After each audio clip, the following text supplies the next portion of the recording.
Massive thank you to PCBWay for sponsoring this video. PCBWay is the go-to site for all things PCB. They are full-feature PCB suppliers and offer all kinds of PCBs ranging from standard PCBs to advanced PCBs, double-sided PCB assembly services, layout services, and more. They're now also offering 3D printing, CNC machining, and injection molding. PCBs start from $5 for 10 pieces, and new members get their first order free.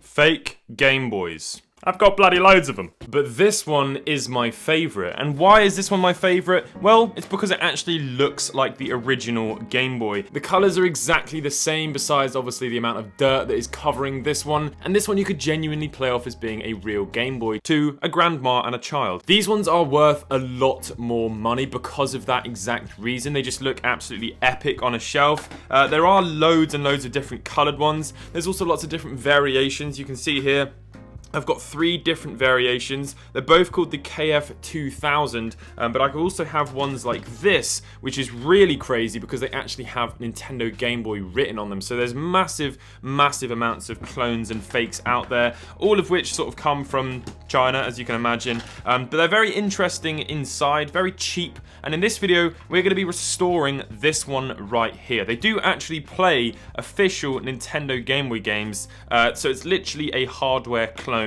Without any further ado, let's sort this one out.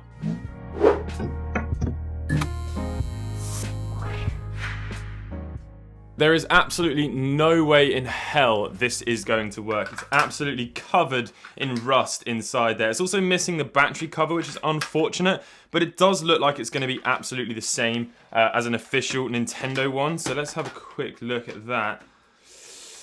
Yeah, there we go. Okay, so we need to find one that's in the same sort of condition as this one. But yeah, it is exactly the same size. Yeah, there's absolutely nothing going on there at all. It's pretty dead. Looking at the condition of the battery contacts, I imagine the inside of this is going to be absolutely caked in corrosion. So I think what we're going to have to do is take a motherboard from another Game Boy. But let's just have a little look. Let's take this thing apart and see what the condition's like inside.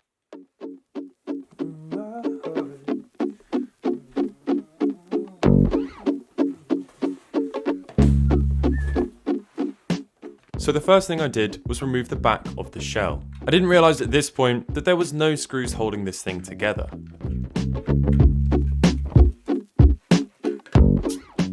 After removing the back, it became very clear why this didn't work. It was covered in rust. Absolutely destroyed. This looks like one of those fake restoration videos where they cover it in mud, except this one is actually real and unrepairable. So after I cried, I removed the screws using pliers because they were so rusted. The screws looked like they were powder coated in brown, except that powder was rust. Much like the real Game Boy which came with Tetris, this clone Game Boy came with tetanus.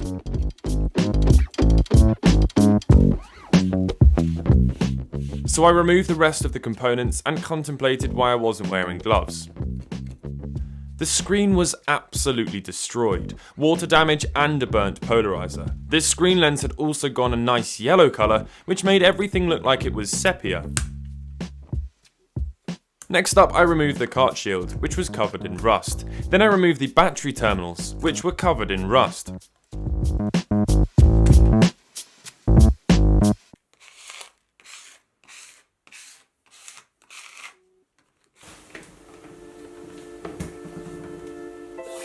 Next up, I went to my bespoke floor kitchen and ran the tap. Since I live on a building site, I still have no sink or hot water. I scrubbed the years of gunk off the shell and made it nice and clean.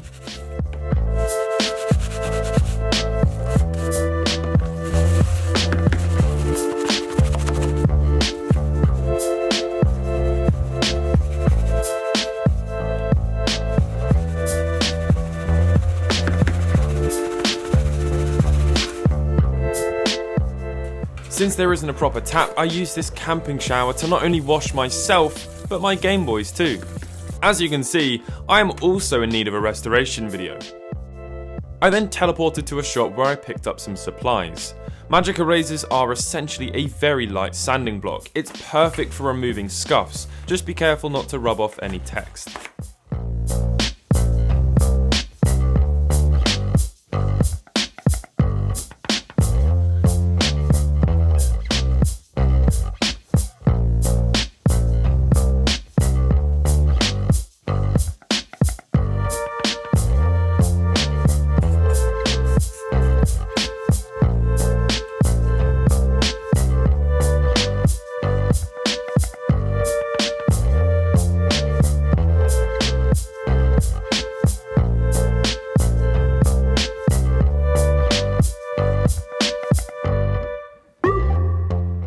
I used some isopropyl alcohol on the contacts to ensure reliable button presses, then found 2 Game Boys which I could use for parts. Both of these were faulty. One had a broken screen and the other motherboard was covered in severe rust.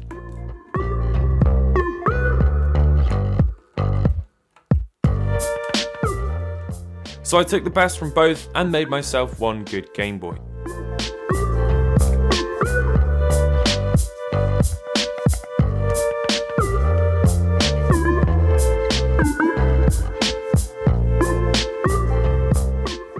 I then gave everything a clean with some more isopropyl alcohol, and then it was time to reassemble.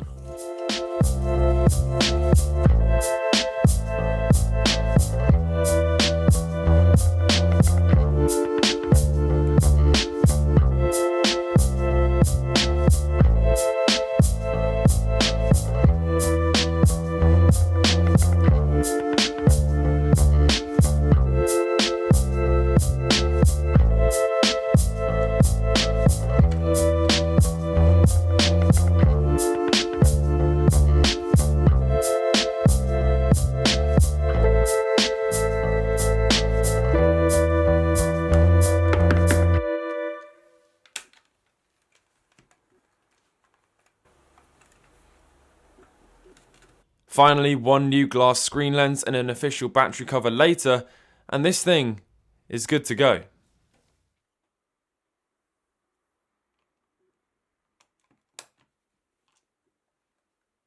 And just like that, it is done. I am so pleased with how this thing turned out. It's not perfect. When I say that these things have a cheap build quality, that is an understatement. The quality of these things is just appalling. No doubt they were very inexpensive and made it possible for a lot of people to actually play Nintendo games, so they are kind of cool in that regard. But yeah, look at that. How do you think it turned out? I am absolutely in love with this thing. The battery cover is not the same color. I don't actually think that's a problem to do with the discoloration of this Game Boy. The Magic Eraser really brought this thing back and brought its nice colors back as well. I think what that's to do with is the actual quality of the plastic.